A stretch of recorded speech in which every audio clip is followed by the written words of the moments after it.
Hey, good Tuesday morning. It's November 25th. It's really almost Thanksgiving. It's a couple of days. Still got the turkey wagon down there. If you watched us on Legal Mhm. Formation on Saturday, you know about the turkey wagon. We got the turkey wagon going on. Hey, listen. Like I said, we're on the Inside Edge Network. This is Illegal Formation Reacts. I'm your host. I'm Chad Bryan. I got my man TK Dandridge with me. TK, what's going on, man? Nothing much, man. A pretty quiet Tuesday morning today. It started raining actually. So Yeah, it's a pretty dreary, rainy morning, man. I guess it's that time of year where the sky turns gray for I don't know what about 9.5 months, and we very get some early snow in our too. drive. Yeah, pretty early. We'll see. It always fluctuates, but we'll see this year. Who knows? What are we going to talk about today? We got to look back. Shedeur Sanders became the first Browns quarterback since the legendary Eric Zaire in 1995 to win his starting debut as a Browns quarterback. Um, Eric Zaire, the famously, decades long franchise quarterback that took the Browns to multiple Super Bowl championships. If you remember that alternate universe correctly. Yeah, I don't know. I mean, I don't know what this tells us. I mean, people are excited, and I think that's okay, right? You can be excited about it. He showed some flashes. He played pretty well, 11-20, a little over 200 yards, a touchdown. I thought and people go, oh, it was a screen pass. The guy took it. Well, we've seen, quarterbacks as of late, our quarterback as of late, have a lot of trouble with that similar pass. So I don't know. The fact that he put it on the money and hit him in stride and let him take it 66 yards, Dylan Sampson, on that little screen. I think you got to give Shedeur Sanders a little bit of credit there on the pass. Whatever. Mhm. They got the win, right? I mean, largely on Yes. the back of the defense. I know 10 sacks, whatever. The Raiders are whatever. The Raiders are the Raiders. Mhm. People are calling them the Faders online. I don't know. And TK, you think we're it's the okay? Cleveland Browns. Yes, the Faders and the Browns. Mhm. And yeah, I don't know, whatever. I don't know, TK, is it okay to be excited? I mean, were you excited by Shedeur Sanders and the Browns on Sunday?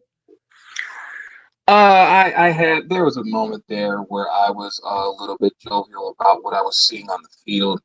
Obviously, the big throw by Shedeur to Isaiah Bond early in the second quarter was absolutely brilliant. Obviously, watching Miles flip his lid on the sideline was Yeah. probably the funniest thing I'd seen all month. So yeah, definitely a little bit of excitement there. But I just kept thinking, why did it take so long for this? Yeah. What if we had made some different moves earlier? What if we had made this wide receiver core a little bit better? What if we had been more serious about building the offensive line? What if if we had just taken more punitive measures to make this offense a more desirable unit than what it has been this year, instead of having to, hold on to a performance in week 12 where you're already 2-8, and you're still looking for an answer, not necessarily for this season, but for this season and the future going forward. Hmm.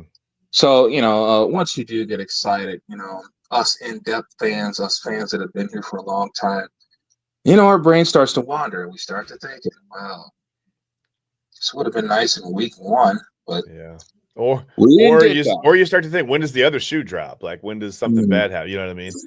mm, Yeah, but I think it's okay to show some excitement. I mean, I know a lot of people are on like saying, "Calm down, it's the Raiders," and I agree, it is the Raiders. I mean, I'm not arguing that he beat a great NFL team, but it is an NFL team nonetheless. I mean, they're professional football right, players. Um, mm, Not quite the same situation as the Jets, where they literally shipped out anybody of any worth on the defense. The Raiders still have some players. You got Max Crosby over there. I know he was a little bit slowed by a sore knee on Sunday, but yeah, um, I don't know. I mean, I thought I thought he showed some flashes. He was better than he mm, was last Sunday against the Ravens, which much better, yes. it would have been difficult to be worse. um, but I don't know. I think a week of practice with the ones kind of showed you a little bit. I mean, that's 1 week. Um, he's already been named the starter for, and I said his name. I already messed up. I told you we were going to do the whole show without saying his name, Kevin Stefanski style, but I can't. Apparently, I can't It do it. was it was going to be difficult. It I was going know. to be very difficult. Anyway, 12 was Mm, named the starter. 12, the mm, quarterback, the football slinger guy over there, mm, with the mm, dad that used to play. mm. Um, he was named the starter against the Niners. The Browns will host the 49ers this weekend. And you wonder immediately, like your head goes to, well, how does he do against San Francisco?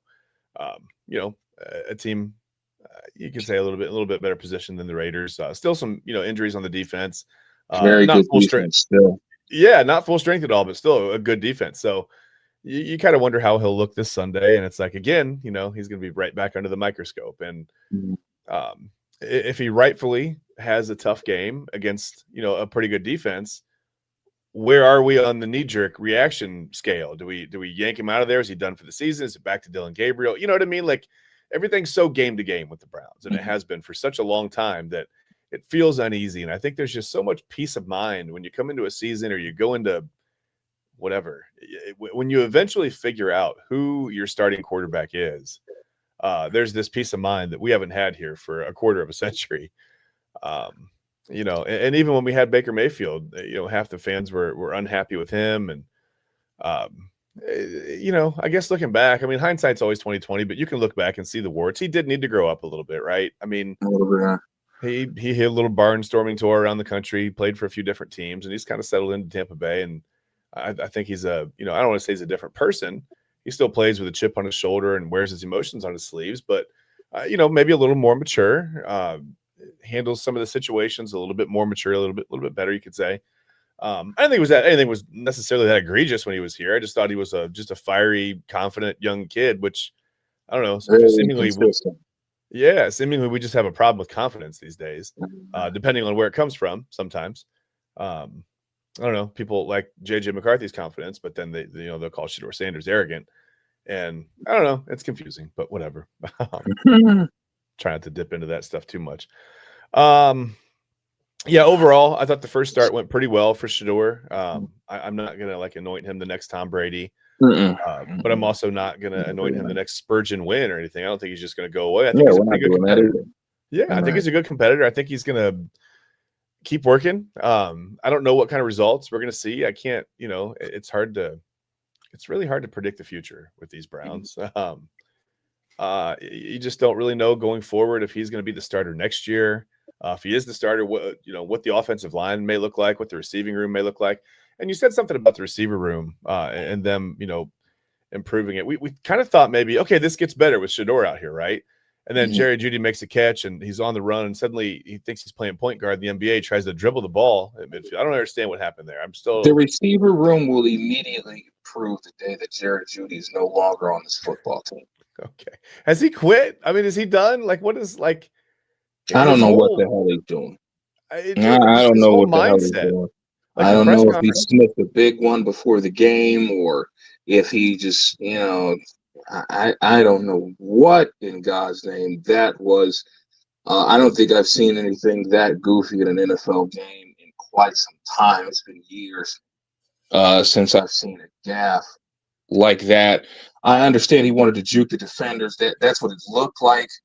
But Jeremy Chin just runs straight behind him and just punches that thing free. It's one of the worst things ever. I know a lot of people still have nightmares about Ernest Biner's fumbles. Jerry Judy's was way worse. Granted, a meaningless game, but if you actually saw the way that play went down, I mean, it's one of the worst plays you'll ever see ever. Kind of reminds me of some of that Terry Rozier film, man. He's just dropping the basketball, whatever. Film. I said film like it was on, whatever. Video. I don't know. Whatever. Doesn't matter. Stream. Yeah, I don't know. Like I said, I thought it went pretty well. 24-10. They beat the Raiders. The Raiders aren't really much to write home about. I get that. Geno Smith is struggling. That whole offense is struggling. Man, they really, really struggled to contain the Browns' pass rush. 10 sacks, like I said, in that game for the Browns. Myles Garrett had 3. You got to think he's on a pretty good pace to break that record of 22.5 in the season, right? Absolutely. We're getting 25 this year. Okay. I think it's very, very possible to get 25. Yeah. We have 6 games left, and he already has 18. Yeah. So I think there's a big possibility he gets 25 this year. Yeah. He's gonna break that record. And I think it's okay to be motivated by that in a season where your team's 3-8. It's unrealistic to go out there and say, well, we're gonna win, these next 6 in a row to win the last 7 of the season. and or whatever, you know what I mean, and end up, well, I guess there would be one more, and end up 11-6 or whatever they could do now. Still wouldn't guarantee you a playoff spot, but I don't know. I think it's okay to be motivated by personal goals at this point for Myles Garrett. I mean, it's okay, right, to be chasing 22 and a half, 23, whatever, maybe 25, like you said. Well, if you think about these next few matchups that we have, the San Francisco 49ers, now that's going to be tough having to go against Trent Williams. That's obviously going to be a tall task. You think of some of the offensive tackles in the league that have actually been able to block him. In a system where they like to get the ball out pretty quickly there too. They like to get the ball out of it, you know what I mean? So that's going to be another thing going against them. Absolutely. And you think, well, Trent Williams is one of those guys, right up there with Laramie Tunsil, who's giving him problems in the past as well. Yeah. So that might be a challenge. Tennessee, you got Dan Moore. I mean, that is probably the highest paid turnstile that has ever been made in American history. Dan Moore is not a lockdown left tackle whatsoever. I don't know what made the Tennessee Titans want to give him $82 million, but they did. So I'll have a good time with that. You got to give somebody $82 million, I guess. Right. I don't know. And then we have the Bears. Their left tackle, I believe, is Braxton Jones. Either Braxton Jones or Ozzie Trapolo. Either way, come on. Miles has that. Yeah. Week 16 against the Bills. Deion Dawkins is a very good tackle as well, but again, he should be able to, at the very least, get one. Then you got the Steelers, Broderick Jones. That's lunchtime. And probably of course, see Aaron Rodgers back by then, I would think, right? Right. And that's even more lunchtime. Yeah. And then you finish the season off against the Bengals, Orlando Brown Jr. as dinner time. So, that's a pretty solid path to 25 sacks, I think. There you go. If he's got room, maybe he can fit a little dessert in. We talked about the pumpkin pie on Saturday. I don't know. So some things, I guess there are things to look forward to if you're a Browns fan. It's not all doom and gloom, right? There's a little bit of flash, a little bit of hope at the quarterback position. Again, I'm not trying to anoint, Shedeur Sanders the next franchise starting quarterback. I'm not saying, you stop analyzing quarterbacks in the draft next year, anything like that. The guy won his first start. You're happy for him. You can move on. It's okay to just be happy for someone. We don't have to. It takes a lot of energy to hate. You know what I mean? It just takes a lot of energy to be so negative toward a guy when he plays for your team. That's a tough look. We've been doing it for years. Yeah, I mean, what are you gonna do? I don't know. Whatever. So speaking of hate, TK, there's a game coming up this weekend. You may have heard of it. They just refer to it as the game. It's a couple of Division I tackle football programs. They have helmets, and uniforms, and everything. It's kind of a big deal, I guess. This league, it's college students, and they I guess in their spare time, they all get together and they play in a football league, and it's a pretty big deal. And these two teams that play on Saturday, TK, they don't like each other, from what I understand. I'm looking at one's called Ohio State, one's called the Ohio State University. They're the Buckeyes, and the other one is the University of Michigan. They're the Wolverines. So listen, I don't know much about whatever this whole thing is, but these two teams really don't like each other. They played for a long time. The yellow team, I guess, the Maize, whatever. Maize. Crappy color team over here. Anyway, they lead the series. Michigan leads the series all time, 62 to 51. They've got 6 ties. Michigan has 62 wins in this. We've got, 1 win vacated now from the Buckeyes, which is just ridiculous from the 2011 season, whatever. I love the fact that tattoos apparently give you a competitive advantage over your opponents on the field. Look good, feel good, play good, I guess. Scandal in sports then. It's the dumbest scandal now. I mean, it was other than the Deflategate crap, which was also stupid. That was pretty dumb. Yeah, let's investigate a 38-point ass whooping and see what we find. Come on. Nothing. Right. You got Bill Parcells recording people's practices, whatever. There's just all kinds of mess. Anyway, Ohio State, Michigan on Saturday. It's in Ann Arbor, right? We go to Michigan. We got to play in Michigan on Saturday. Weather could be a little bit, cold again. It seems like every time you have a game, the week before Michigan, it's like 55 and sunny, right? And then you get to that Saturday after Thanksgiving, man. Something happens and it turns snowy and it's cold and it's windy and whatever. I think the Buckeyes, and listen, this is a rivalry game. You can throw the records out. I mean, Michigan comes in at 9-2. The Buckeyes are obviously 11-0. They're undefeated. They haven't really, I guess 14-7 was a close game against Texas, but they really haven't been in any danger all season of losing. I mean, they're a really, really finely tuned machine. I know they haven't played the toughest schedule in the league or in the nation. I get that. I understand that. Again, just like I'm not anointing Shedeur Sanders the next, franchise guy for the Browns. I'm not going to sit here and tell you that the Buckeyes are by far and away the best team in the country. We don't know that yet. I think just looking at it objectively and fairly, we just really don't know. But they look, they passed the eye test. They look really good, right? The defense looks good. The defense has stopped everyone they played. You can't ask for more than that. They really haven't had any hiccups. Like usually you see these Ohio State teams come out and you go, well, if they do that against Michigan, they haven't done anything like that this year. They've just looked really good. They've looked really efficient. I think that's some of Ryan Day. We talked about it a little bit on the show. After that Michigan game last year when they came and planted the flag and Ryan Day was just sort of standing there on the field, just had this look on his face. And everyone's like, look at him. He looks dumb. He doesn't even know what happened. I feel like it was the opposite. I feel like that was like his origin story, man. Like that was when he became a villain, right? That was when he became evil, Ryan Day. Yeah. That was the moment. Like you can look back and you can see the change. Like the switch got flipped right there. So I think he has this team more prepared. I think it's a smart approach. They've gone less offensive snaps than basically anybody in the nation. But they've been really, really efficient. I know they're not putting up 50, 60 points a game, but you don't have to when your defense allows basically less than a touchdown a game. I mean, you just have to do enough to win, right? You got to hold on to the football and not make mistakes. And they've done that with the first-time starting quarterback, redshirt freshman Julian Sand, 27 touchdown passes. Everything looks really good. I mean, you wonder about the health of Carnell Tate and Jeremiah Smith, obviously. That's on your mind. I mean, some people say it's a pure mind game to mess with Michigan. I think that's weird. I think there probably is some kind of a concern there. It would be weird to hold two guys out just to mess with your rival, right? Like you're not going to do that. But how do you feel about Carnell Tate and Jeremiah Smith, first of all, going into this game? And how do you feel overall about just where Ryan Day and where this team's like where their heads are, where their mindset is going into this Michigan game in Ann Arbor on Saturday at noon? Well, I definitely think the Ohio State Buckeyes are in the absolute best shape that they could possibly be in. Yeah. I definitely give Ryan Day a ton of credit for continuing his so-called villain arc and making this Ohio State football team even more of a powerhouse, look even more of a powerhouse than what they already have achieved. I definitely think the idea is to go in there and get the 12th win of the year. This is a university that we have lost to 4 consecutive years in a row.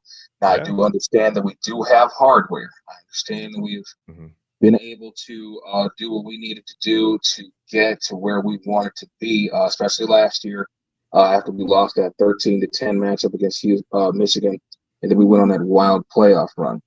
I definitely think the guys want to get this win worse than anything, especially for these seniors who have been getting the crap kicked out of them by Michigan their entire collegiate career. They definitely want to go into Ann Arbor and steal one. This is going to be a tough game. It's probably going to be one of the toughest games that we've played, a la when we played Texas earlier this year. This is definitely a solid football team, regardless of how underwhelming the quarterback has been. I understand Bryce Underwood has had his fair share of problems. And obviously, one of their talented runners is not going to be of service for them on Saturday. But at the same time, this is a very good football team that is balanced. They have a wonderful defense. Special teams has always been solid at the University of Michigan. Sharon Moore doing just what he needs to do to continue to keep this Michigan program relevant. And so we better be ready to go because we have lost to worse teams in the past. Granted, that last year team that went 8-5, they had a ton of talent still remaining from the team that had won the national championship a year before that. Obviously, Mason Graham destroyed that game. He's ours now. Hi, buddy. Right. So it's just we got to go in here, get this weird taste out of our mouth, get these seniors a much needed, much deserved win against these Michigan Wolverines. If this is the last thing that we do for the college football regular season part. Yeah. I think you got to watch out for Derek Moore. I think he could wreak some havoc in the passing game. He's got 9.5 sacks. The Buckeyes seem to have trouble controlling some of these edge guys the last few years, from Michigan. And I don't know. I mean, I guess you can say part of that is for a little while, the defense knew what was being called, right? Michigan knew the play calls that were coming in. I mean, we can't deny that. We know that was going on. I know Michigan fans don't like to admit to that or like to tell you that stealing signs is normal. And that is normal on the field. If you can decipher a team's signs on the field, that's perfectly fine. That's always been okay. That's always been acceptable. It's the problem is using technology to do it, I think, is Right. what people got held up on. Whatever. It's neither here nor there. It's over now. And listen, I've said on my other show that the rivalry, I don't want to say it doesn't matter, but I've said on my other show that losing the game last year didn't matter. And I've been getting torn apart. I've been called a liar by Michigan fans. They usually spell it wrong. It's whatever. But I mean, I don't mean to say that I care if they win or not. I do care. I want Ohio State to win. It's not that I don't care, but it just didn't matter. I mean, look, they lost the game. They didn't go to the Big Ten championship. Everyone laughed at them, and then they ran right through the playoffs and won a national title. And it just, I mean, yeah, looking back on it, it really didn't matter. Did it hurt What at are the we time? upset about? Sure. What's that? What are we lying about? I don't know. I guess I'm being called a liar because I said that the game didn't matter. I mean, in the course of history, it really didn't matter. It doesn't matter. It's a game. It's a game. You win or you lose. You have one option or the other. That's it. Does it hurt when you lose? Yeah. Of course. Did it ruin the Buckeye season? No. I mean, not at all. No, not at all. And in fact, it probably kicked them into gear. So that's what I mean when I say I don't care. I don't care that they lost because they went on to win a national title. To me, that's more important. That's very much that's the goal. That's the biggest goal. But yeah, you want to beat your rivals, right? You don't want to go in here and lose 5 in a row. You don't want to do that. No. That's not going to feel good. So Michigan fans, take it easy. Listen, I respect your team. Like, I don't want to lose to you, but I'm just saying in the course of things, if you go on to win a national title after you lose this game, it doesn't matter. Right? If that would have happened to them, they'd be saying the same thing that we're saying. Exactly. And they would be right. And they would be right. And it's whatever. I mean, I think, whatever. Opinions are opinions, right? I mean, I'm not trying to state that it's a fact that it doesn't matter. I'm just saying it's my personal opinion that it really just doesn't matter as much. And I agree. I mean, the Super Brother says, for Ohio State, the ultimate goal is winning the championship. For Michigan, the goal is beating Ohio State. And that's fine. I mean, if you are in the position where, I mean, listen, they know they're probably not going to go too far in the playoffs with quarterback play being what it has been this season. And that's okay. Bryce Underwood's a freshman. Nobody expects him to come out here and be, second year LSU Joe Burrow. Like, he's got time to develop. It's going to be fine. Or it's not. That's the thing about quarterbacks. You never know, right? He could regress. He could get better. Whatever. There are options there. But again, I mean, I'm not trying to throw shade at the kid. It just hasn't been very good this year. He hasn't been very dynamic. You still have to worry about his legs. He can still take off and make a lot of plays with his legs. I think luckily the Buckeyes have seen some running quarterbacks. I think they have a better scheme against that than they had with Jim Knowles. Now this year with Matt Patricia to stop those running quarterbacks. I think they've got the speed and the talent and just the intelligence on this defense to kind of counteract that a little bit better than they did last year, especially in that first matchup against Oregon, where it felt like Dylan Gabriel had 20 yards down the seam, or up the seam, I should say, just every single play. I mean, it was wide open up the middle. You could just take off, and there was no one even near him. You could have driven the Oregon equipment truck through the hole. But, I think they're just a little bit better equipped to handle that. I'm not saying it's going to be easy. I expect this to be a close, tough battle, man. I don't think Ohio State's going to go out there and win 59-3 or whatever, like a lot of people seem to. I don't think it's going to be a game like that. It would be nice. It would be nice, and if it does, and listen, it could happen, and it would absolutely surprise me. Yeah, I agree with this. I mean, Matt Patricia is the Ohio State MVP. I mean, you took a defense that was already very good, for sure, and you've made them so much more efficient and almost untouchable, unbeatable. I mean, I'm not saying they can't be beaten, but they're almost, when the defense plays to their full strength and their full ability. And their full potential, that's a tough team to beat, man. Because you've got Julian Sayin. Really should stay in collegiate ball. There's no need to return to the NFL. Stay in collegiate ball, my friend. Yeah. I think sometimes you just find your spot, your comfort spot, your niche, right? Like, and you settle in. And I'm not saying you shouldn't strive for more, but I mean, what's wrong with being a defensive coordinator in a place like the Ohio State, man? Like, there's nothing wrong with that. Especially when you've already embarrassed yourself as a head coach. It happens. You know what I mean? Happens. It's hard to win in the NFL. It's hard to win. Listen, I take over teams on Madden. 4-12 or whatever. It's hard to win. So I can't throw stones there. But yeah, I don't know. I just I agree with you. I think he's better suited in college. And I've been thinking about Brian Hartline too. And I know people get in their feelings and they get in their emotions a little bit about Brian Hartline and him being a possible target for Penn State. And people go, "Oh, there's no way he'd ever listen." I don't know if he would or not. I feel like he probably wants to make his impact in Columbus at Ohio State. But I don't know. What do you think? I mean, do you think he would leave for Penn State or no? Brian Hardlick is just like any other human. He's gonna go where the money at. If the money is at the University of Ohio State, I guarantee he stays.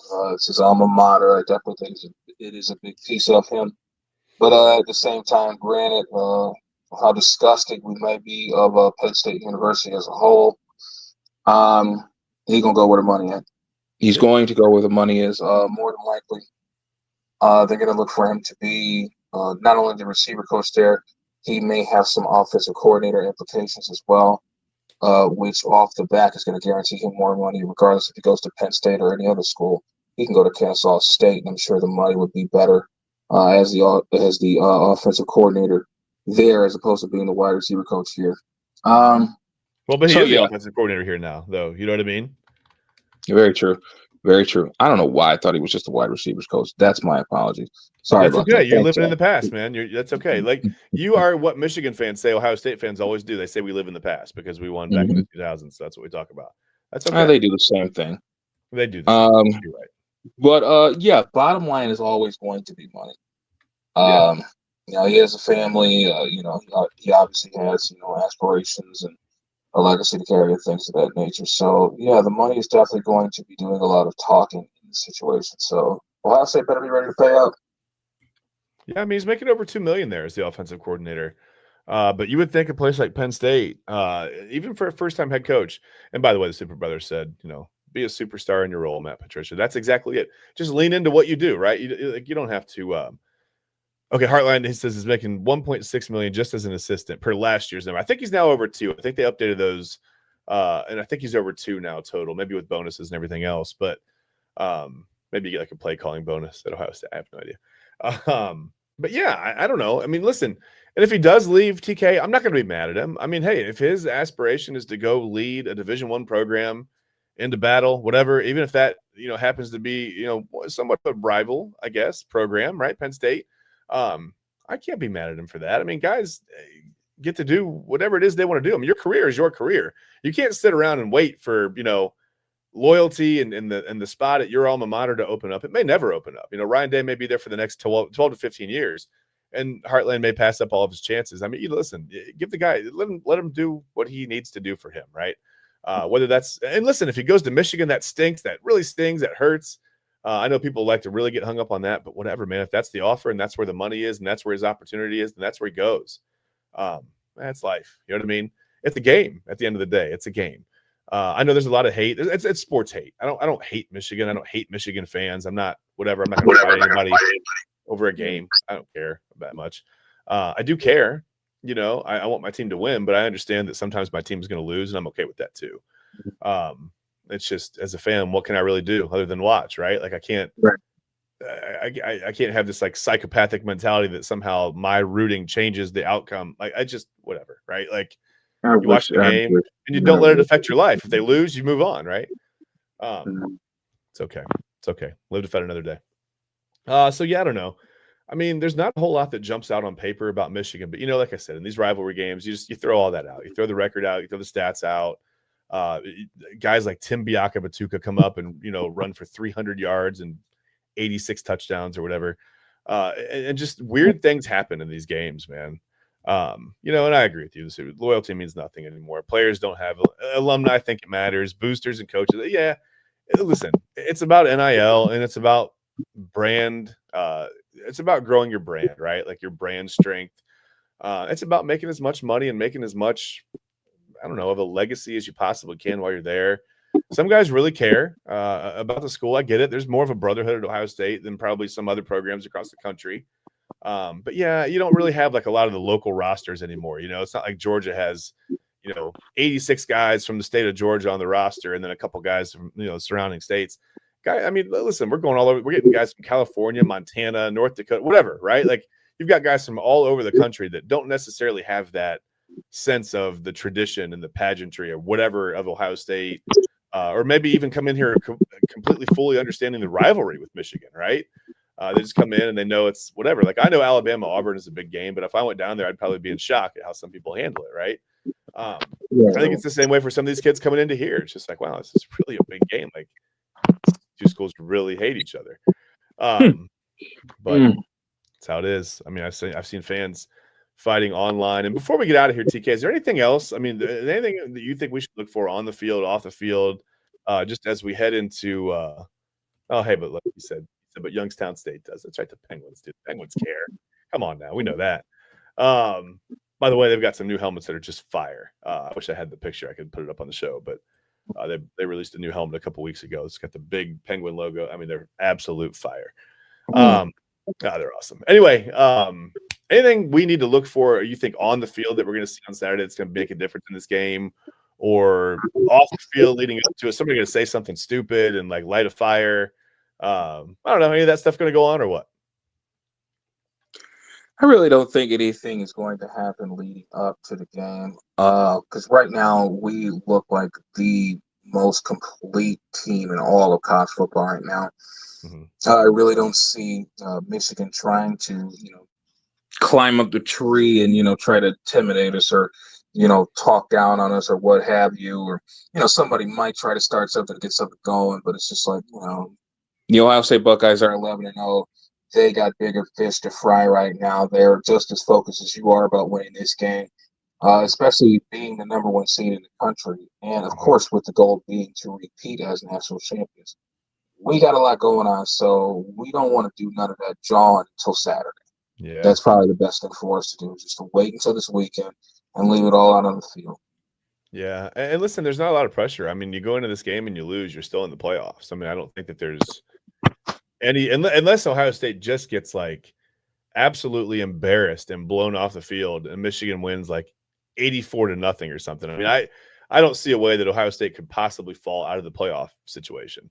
So I feel like just in that sense alone, I mean, it gives you a little bit of confidence. It's like, hey, we have a backup plan. Even if we do lose this game, yeah, people are going to talk about us. It's going to be 5 in a row. It's not good. The Fire Ryan Day stuff is going to start back up.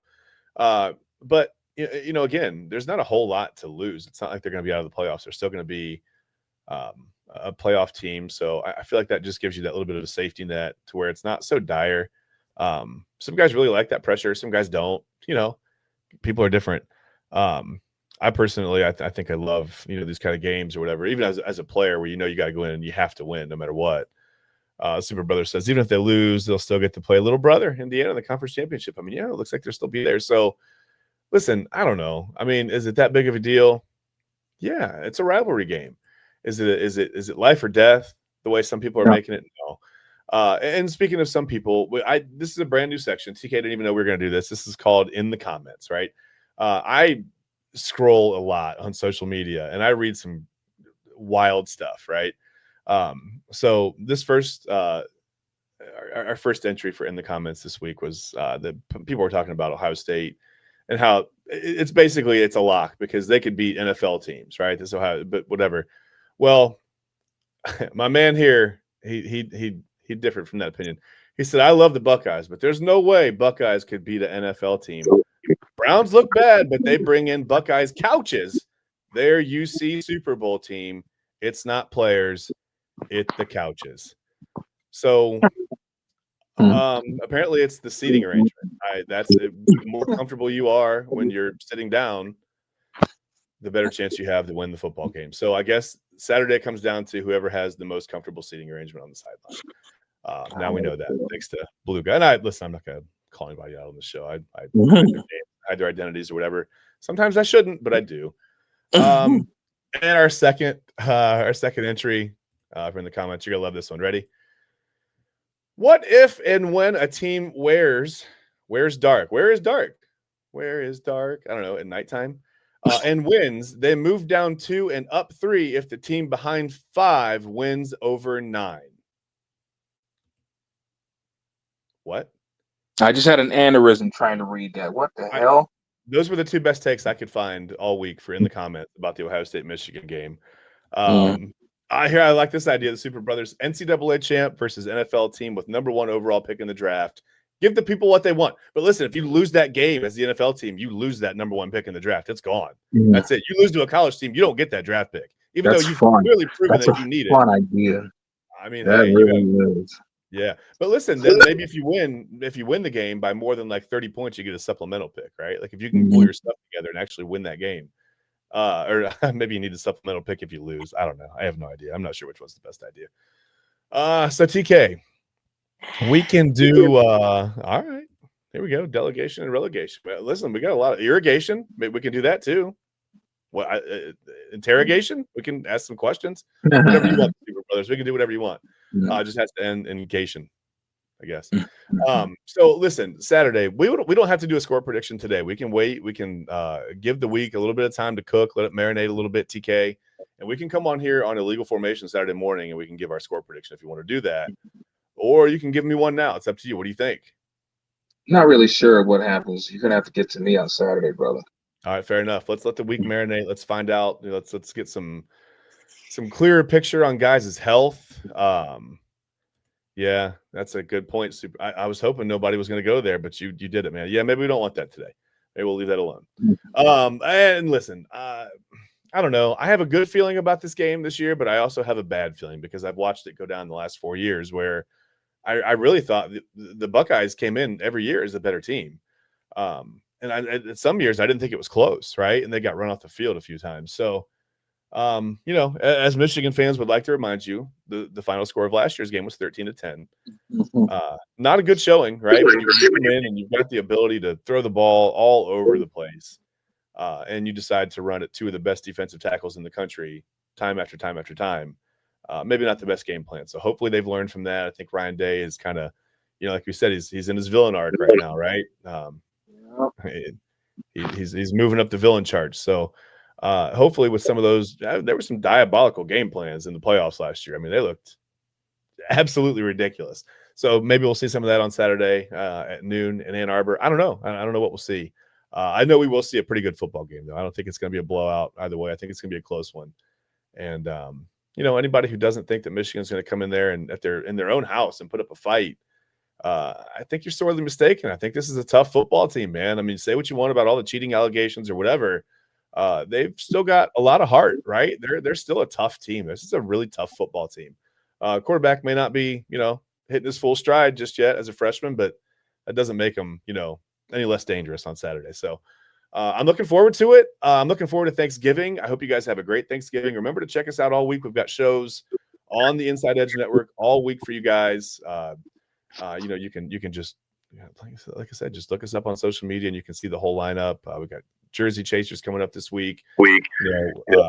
All kinds of shows that are coming up between now and the next time TK and I see you, which will be next Saturday morning on Illegal Formation right here on the Inside Edge Network.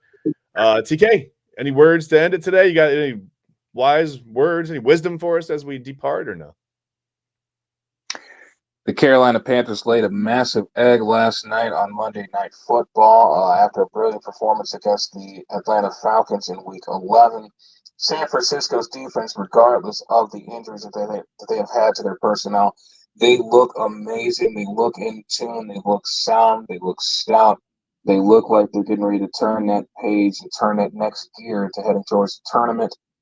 Brock Purdy, although he threw 3 interceptions in that first half and made J.C. Horn look like the second coming of Shedeur Sanders, he was able to bounce back in that second half to smooth things out, hand the ball off to Christian McCaffrey, and get a 20-9 win in prime time.